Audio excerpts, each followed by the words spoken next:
We've come to the end of 2023, and according to my stats from Nintendo's year in review, I've played more than 50 games throughout the year.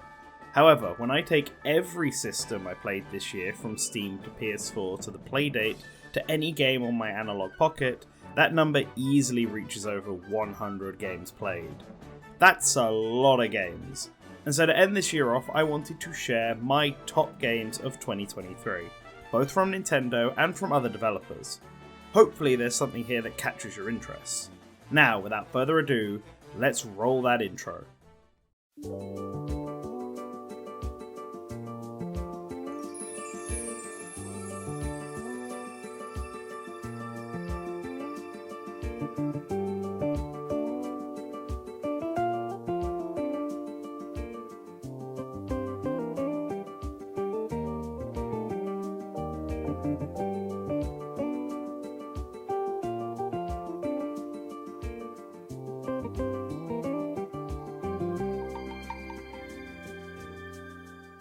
So, I'm going to split this video up between the Nintendo and non-Nintendo titles, recommend 5 from each with some honourable mentions, and I want to start with the latter because, I'll be honest, I'm a Nintendo tuber, I know where my biases lie.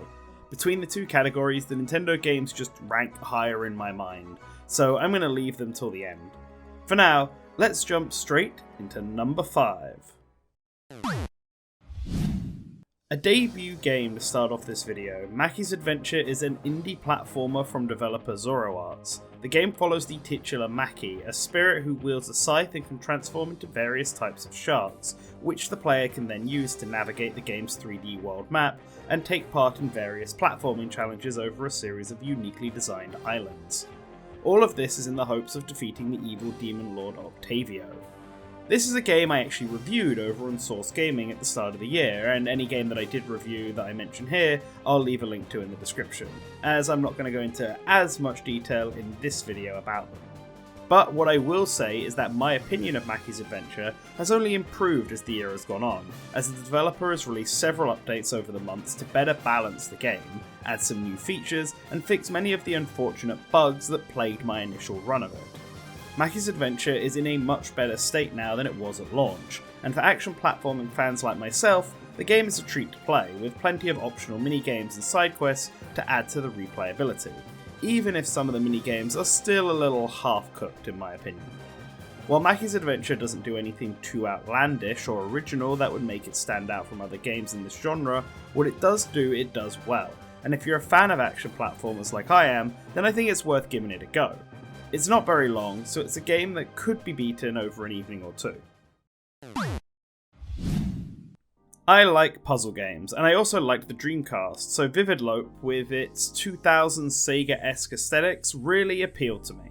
The game takes those floor puzzles from games like Zelda Oracle of Ages and makes an entire game out of them in full 3D with stages that bend and curve around themselves. You really have to get your mind thinking in multiple dimensions, and it adds some great challenge to the game.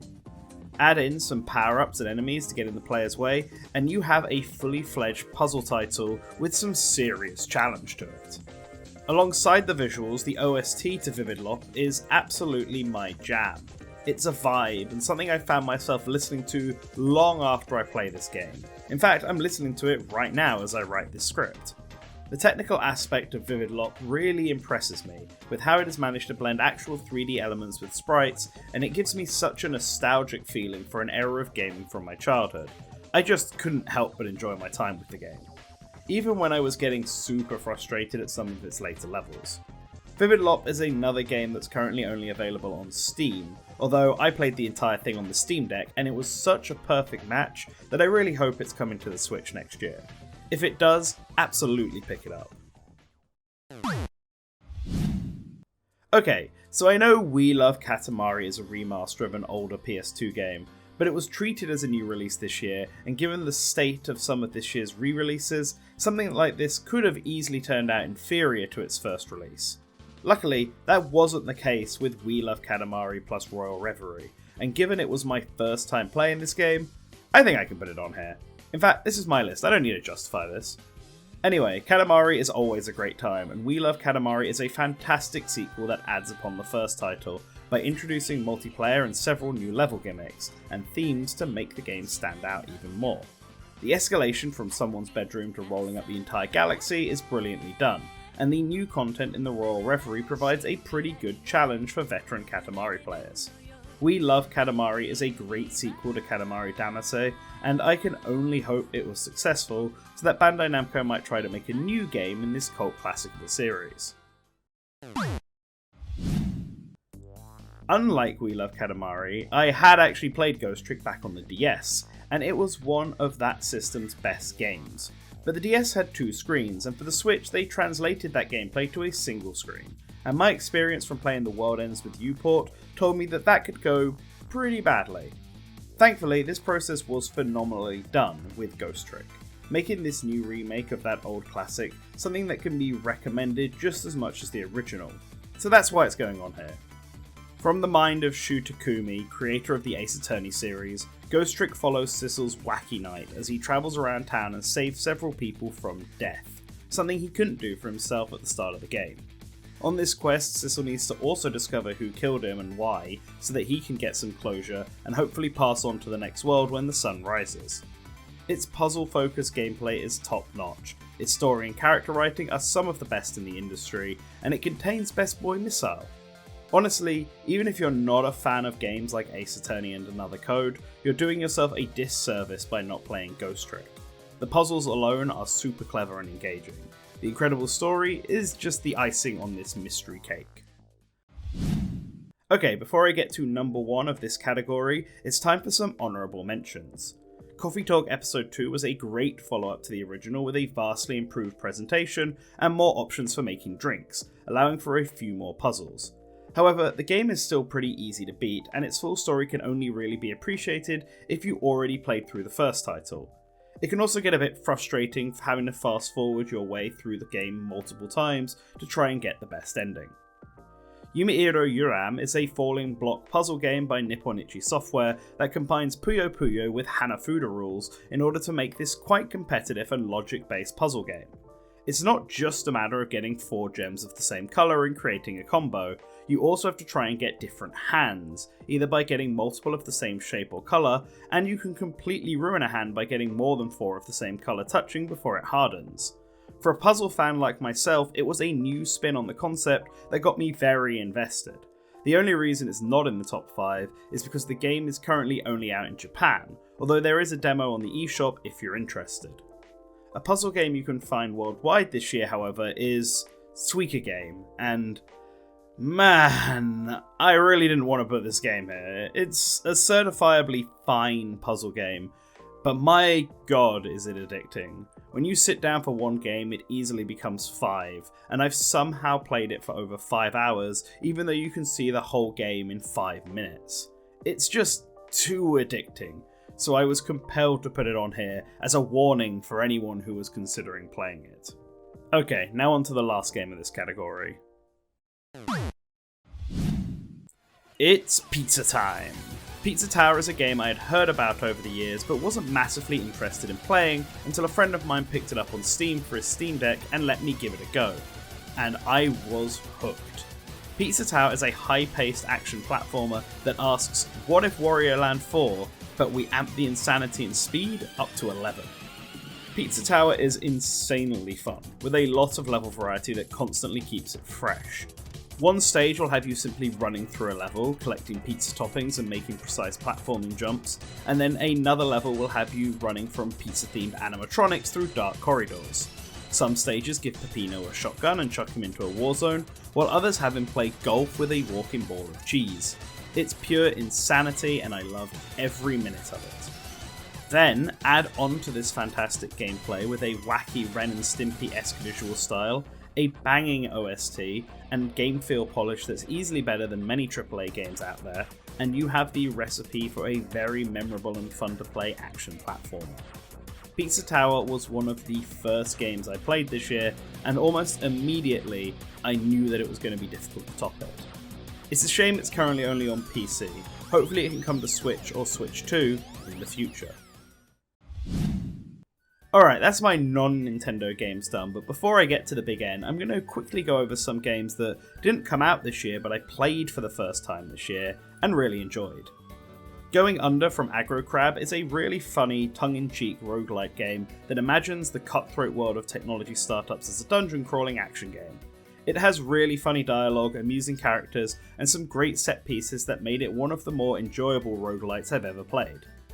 Little Gator Game, published by Platonic and Friends, is another funny action title with an absolutely adorable aesthetic and story that manages to tug on the heartstrings of anyone with older siblings. It's a great action game of kids playing pretend with a really satisfying hub town mechanic where the more kids you help out, the bigger your town grows, which is a minor feature of games that I really enjoy. Little Gator Game is very short. I managed to beat it in about 4 hours, but I had a silly smile plastered on my face the entire time. The Klonoa Reverie duology of games are a fun set of platformers with a very bizarre approach to presentation. I totally get why people fell in love with the odd, dreamlike world and characters of the Klonoa series, and it helps that the gameplay is very unlike other platformer games of its generation.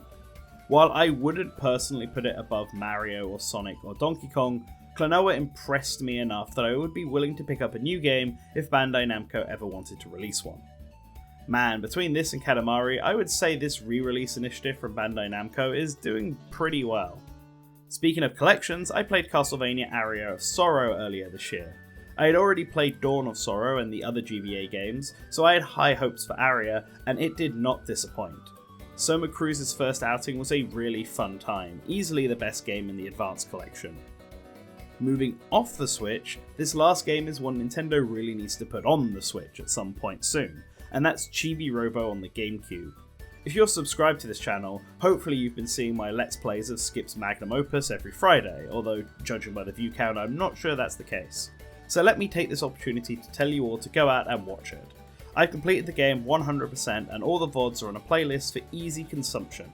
The game was really good, definitely worth all the hype I had heard, and I think it's a game that could do way better in a modern setting, thanks to how much power the internet has nowadays. Come on Nintendo, you know you want to. While I'm plugging my VODs, might I ask anyone watching to subscribe, or at least comment or like the video? That way I know that this is content that you all want to see. Not only does it help in the algorithm, but it helps me improve my videos, and now that I've hit the 1000 subscriber mark, the motivation to keep pushing on this channel has never been higher. So if you want to help me this Christmas, give me a beautiful comment or subscription. I would greatly appreciate it. Okay, let's talk Nintendo now. Cereza and the Lost Demon is probably the most criminally underrated game in this whole video. When I went into the title back in March, I certainly wasn't expecting it to be as good as it was, but I was very impressed. Platinum Games did a fantastic job of nailing the feel and gameplay of last year's Bayonetta 3 into an isometric Zelda-like where you control two characters at once, perfect for the Joy-Cons. It's not just gameplay where this game excels though. The presentation of Bayonetta Origins is incredible. I love the Alice in Wonderland visual style going on here, with the storybook approach to its narrative and character design. The watercolour environments are beautiful, and it contrasts greatly with the Imp World stained glass aesthetic to amp up tension and create a different feeling in the player. You can tell that the developers of Bayonetta Origin have learned a lot over the years, and have even drawn from other Platinum games like Nier Automata to enhance some of the vibes going on here. The game is also full of content. I think many people looked at the price tag for this game and its visual style and scoffed, but that's really doing it a disservice. For those who care about quantity, Bayonetta Origins Cereza absolutely has enough content here to justify that price tag, taking me about 25 hours to beat, and that doesn't include going for 100%. I really think both fans and non-fans of the Bayonetta series should give Origins a try. I doubt you'll be disappointed. The first big title of the year for Nintendo, and the one I've put the most hours into in 2023. Fire Emblem Engage is the latest in the long-running strategy series from Intelligent Systems. And I know that Engage is a somewhat controversial game for many fans. Many people didn't jive with its bright pop art character designs and found its story to be super lackluster and generic, especially when compared to the incredible 3 houses that came before it. And I totally get that. But from a purely visual presentation and gameplay perspective, Fire Emblem Engage blows every other title in this series out of the water. It looks incredibly well polished in its environment and character graphics, and the gameplay of Fire Emblem Engage is very well thought out, providing some of the best strategy gameplay out there, with the right amount of balance between strategizing and socializing. It really feels like Intelligent Systems took a lot of the criticisms found in Fates and 3 Houses and set out to fix them.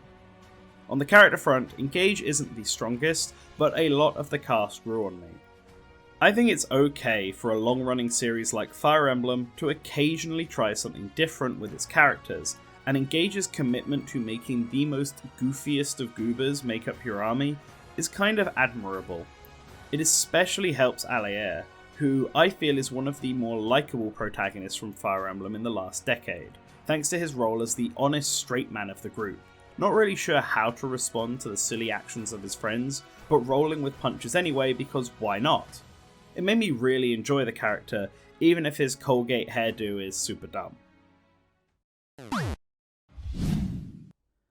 It's been over a decade since the last dedicated 2D Super Mario game came out, and Super Mario Bros. Wonder did not disappoint. It's easily one of the best 2D Mario games ever made, if not the best. From a purely gameplay perspective, Super Mario Bros. Wonder doesn't do too much different from the new Super Mario Bros. Series. In fact, it arguably takes stuff away by making the triple jump no longer a standard part of the kit. But the new badge system more than makes up for it, providing several customizable ways to approach a level, making the platforming easier or harder by your own hand. Where Super Mario Bros. Wonder really shines is in its level variety and design. There is something new and exciting happening in every level, whether it's a unique minigame or level hazard introduced, or even the controls of the game themselves changing due to a transformation. It makes every level feel totally unique and memorable. Not to mention, the sound design in this game is on another plane of excellence. The OST slaps, as should be expected in a Mario game, but the unique way that music gets handled in some of its levels, especially the musical stages, is an incredible experience. And of course, that 100% completion badge. If you know, you know. Super Mario Bros. Wonder does so much to stand out that it's really tough to find fault with the game. The only criticism I could really levy against it is that the bosses are too repetitive and easy, but at least there's only a few of them. It's clear that variety was the most important aspect of the game for the developers, and it paid off by providing an experience worthy of being nominated for Game of the Year. Now, I'm going to do the honourable mentions here rather than after second place, because once I reveal that position, I think number 1 is going to be fairly obvious. Advance Wars Reboot Camp is an excellent title that brings back the joy of Nintendo's War series to a new audience. There's so much content in the game, and it's been polished with a brand new presentation that I quite enjoy. My only real gripe with this game is that it had an opportunity to add new things by combining the two titles' mechanics together outside of the campaign. But it didn't happen, leaving some of the characters and stages that are exclusive to Advance Wars 1 feeling a tad pointless and underutilized. But that's only a minor complaint, and the overall package is very well done. The Xenoblade Chronicles 3 DLC, Future Redeemed, is also a title worthy of being on anyone's Game of the Year list. The only reason I didn't include it on mine is because it's technically DLC for a game that came out in 2022. While a new campaign, it didn't get a standalone release like Torna did, and while it's awesome, I do think that the base game is a better experience. Lastly, Metroid Prime Remastered is an excellent version of the GameCube classic that plays phenomenally. The only reason it didn't make the top 5 in the end is because it's a very straightforward remaster. There's not enough that's actually new here for me to count it as a game of 2023, and it's also a game I played a lot growing up, so it's not exactly new to me. A great game, just not a new game. Now, on to number 2. I was hyped for Pikmin 4, enough so that I replayed the entire series, Bloom and Hey Pikmin included, in the build up to Pikmin 4's release. and somehow it still blew all of my expectations out of the water. The game is a reboot of sorts for the series, retelling a version of the first game but with many elements of the entire franchise included, and it managed to do something that no other game in the franchise has done: add depth. Obviously I don't mean literally, like bringing back the cave system. I mean that there is a lot of content in Pikmin 4, and a lot of new mechanics utilised from all the additions that Ochi adds, the night expeditions, and finding new ways to use every single Pikmin type from the series' history. With the exception of Pikmin 2, every Pikmin game is fairly short. The first game I beat in a single evening in my playthrough earlier this year, and Pikmin 2 is probably as long as it is purely because of how difficult and tedious the game can be at times. But Pikmin 4 manages to refine everything while still giving you a game that is twice the length of that one. It's a hefty experience, and one I enjoyed every step of the way. Honestly, Pikmin has only ever been a series that I enjoyed, but was not a favourite for me amongst the Nintendo IP. But Pikmin 4 really shot it up there, and I am extremely excited to see Pikmin 5 in a decade from now. I kid, it better not take that long. But of course, if Pikmin and Mario Wonder have already appeared, then my number one is obvious. That's right, everybody want to Switch, baby. MC Horace is in the house, your house specifically. Don't turn around, or he might force you to do squats with all your friends as he stares deep into your soul. The Legend of Zelda Tears of the Kingdom is my game of the year, both for Nintendo and in general, and I'm honestly not surprised. When I was thinking about this video and talking with some friends, I kept saying Pikmin 4 was going to be my game of the year. That despite how much I liked Tears of the Kingdom, it had flaws that brought it down for me, and so it didn't deserve to be in this spot.